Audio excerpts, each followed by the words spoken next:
Legal, ó. Instalou, criou conta, você fez o Windows Update e verificou o gerenciador de dispositivos. Na sequência, é instalar os programas que você precisa. Pacote Office, editor de imagens, navegadores da internet, etc, etc. Finalizou, está pronto. Né? Está pronto, entregou para o usuário ou você começa a usar. Pois bem, fazer esse processo de instalação completo, de ponta a ponta, demanda tempo. Tá? Demanda tempo, demanda recursos de pessoas, né, de funcionários. Imagine que você trabalhe numa empresa que tenha 80 máquinas iguais.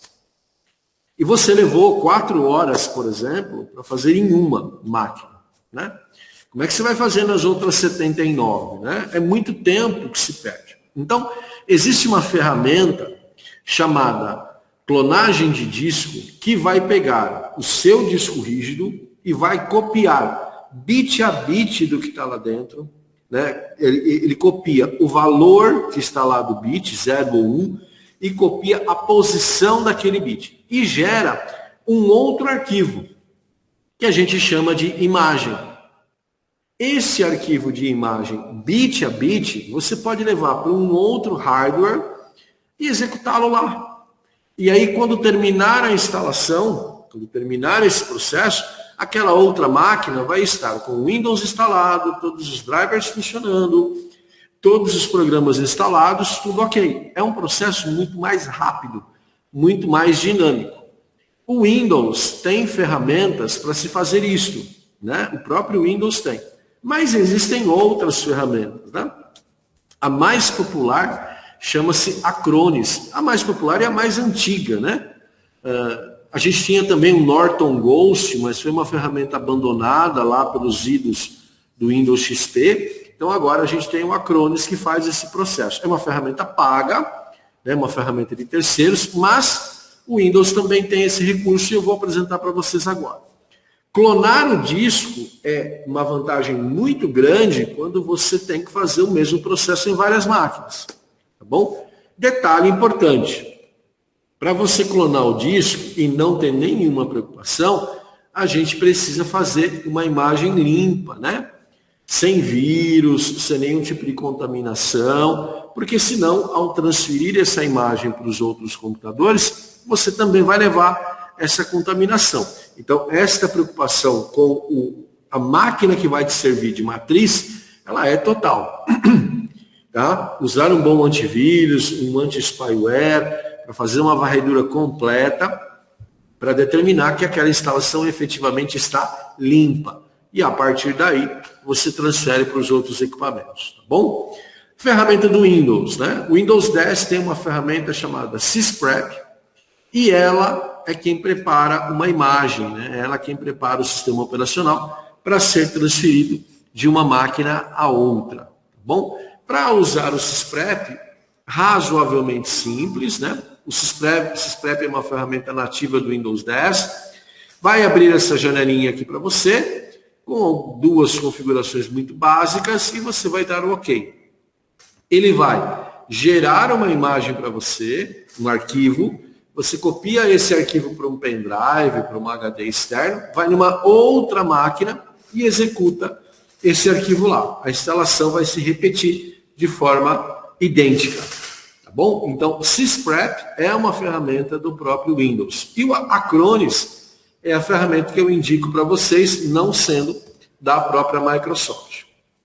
Além do SysPrep, além do Acronis, a gente tem outras possibilidades de instalação. Tá? Uma delas é instalação pela rede. Você vai ter um servidor que vai fornecer todas as informações para a instalação do seu parque de máquinas. A instalação por imagem, que a gente já falou, né? E a instalação personalizada, que é quando você pega uma máquina com Windows 8 e joga para o Windows 10. Bom? Esses processos de instalação, eles são executados de acordo com o cenário. Tá? A instalação pela rede, ela precisa de um recurso chamado PXE, ou pré-boot. Esse recurso de pré-boot precisa estar disponível nas máquinas que vão receber esse arquivo de instalação. tá? O PXE fica ativo na placa de rede. E junto com esse serviço, a gente tem um pacotinho de software muito leve, que é o RIS, Remote Installation Service, que vai fazer toda a transferência do processo. Tá bom? O que acontece também pela rede? Você vai fazer uma imagem, vai ter lá um Windows pronto, né, ou um arquivo do Windows, vai numa outra máquina que está conectada fisicamente à rede, liga e inicializa a máquina pela placa de rede. Ao inicializar pela placa de rede, esse protocolo, ele vai para a rede perguntar se tem um servidor. E aí o servidor levanta a mão e fala assim, eu te ajudo. E aí os pacotes são transferidos. Tá? Um detalhe importante, né? Fazer a instalação pela rede é um processo que demanda tempo e também disponibilidade da rede. Se você se aventurar a fazer esse tipo de instalação pela rede, usando wireless, você vai desistir rapidamente, tá? Para fazer esse tipo de processo, a rede precisa ser cabeada, né, com cobre ou com fibra, porque aí o processo ele se mantém de forma menos interrupta. Lembre-se quando a gente falou lá dos protocolos de rede, né? Tem um protocolo que faz essa transferência, que é o UDP. Ele pega aquele pacotão de coisas que estão ali e descarrega numa outra máquina. Só que tem um detalhe, né? Quando você inicializa a máquina, você vai ter uma tela em modo texto, porque a máquina cliente ainda não tem Windows. Tá bom? Então, observe que ela reconheceu o MAC address do cliente, recebeu um IP, e aí ele vai buscar lá no servidor as informações necessárias para fazer essa instalação. Tá bom? Então, é um processo muito tranquilo aí entre aspas, né? Porque vai demandar tempo e recursos de rede, mas é algo que você consegue fazer de maneira muito automática. Dá para fazer mais do que uma máquina por vez. Aliás, dá para fazer várias máquinas por vez, tá bom? Quando nós tínhamos a escola no prédio antigo e a gente tinha Windows 7 nas máquinas, né? Nós tínhamos um parque razoavelmente grande de máquinas, esse era o processo que eu fazia para transferir a instalação do Windows para todas as máquinas, tá bom? Então, era um espaço geográfico limitado, né, a escola, e aí eu ia finalizando as instalações manualmente. Isso era possível porque eu tinha um espaço geográfico restrito. Então, eu ia de sala de aula em sala de aula, máquina por máquina, ia dando enter, criando os usuários e tudo mais. Agilizava para mim. Né? Agilizava porque é um processo automatizado. Porém, eu tinha que ir de máquina em máquina para ficar lá respondendo as perguntas da instalação, do tipo, qual é o idioma, em que país você está, qual é o nome da conta do administrador, etc, etc. Tá bom? É possível porque eu estava próximo. Mas e se eu estivesse distante? Né? Se eu estivesse, por exemplo, em São Caetano, e precisasse instalar numa rede lá em São Bernardo. Como é que eu faria, né? Eu teria que ir até lá para fazer essa instalação? Não. Tem um outro processo de instalação pela rede que se chama instalação de rede autônoma, que faz tudo para a gente. Tá? Você vai criar, através de um programa do próprio Windows, um arquivo de respostas automáticas e toda vez que a instalação do Windows alcançar aquele ponto, ele vai no programinha, vê qual é a resposta, copia para ele e prossegue. Tá? Esse sistema de instalação de rede autônoma, ele usa um tipo de arquivo .bat, tá? Que é um arquivo de autoexecução. Tá bom? Então, como ele é autoexecutável, ele vai rodar tranquilamente na máquina cliente e na máquina servidora. Tá bom? Então, você vai fazer todo esse processo. A gente tem um programa do próprio Windows para fazer isso, né, que é o Windows System Image Manager. E aí, óbvio, né, para usar esse tipo de programa, você tem que ter um treinamento específico, precisa conhecer um pouco o software, treinar várias vezes para você poder fazer isso sem nenhum tipo de problema. Mas o SIM, né, System Image Manager, da própria Microsoft, se bem preparado, ele faz a instalação pela rede de forma autônoma e você não precisa sair da sua mesa de trabalho para ir em outro equipamento fazer a instalação. Fazemos a transferência dos pacotes do sistema operacional pela rede e o pacote de autorrespostas vai dando os OKs necessários. Tá? É um processo muito legal, dá para você fazer com grandes distâncias geográficas. Se você estiver numa mesma sala e optar pela instalação em rede, não há necessidade de se preocupar com outro programa, com arquivos, etc. Né? Você pode fazer isso aí manualmente. Okay? Então, é um processo interessante que dá para fazer várias instalações ao mesmo tempo. É óbvio que talvez você esteja pensando assim, mas eu tenho uma máquina só na minha casa, né? 2. Eu posso fazer manualmente. E eu concordo com você plenamente. Se você tiver 1, 2, 3 máquinas, faça manualmente, uma por uma. O resultado final vai ser muito bom. Agora, você tem lá 80 máquinas para fazer, algumas estão próximas de você, outras estão distantes.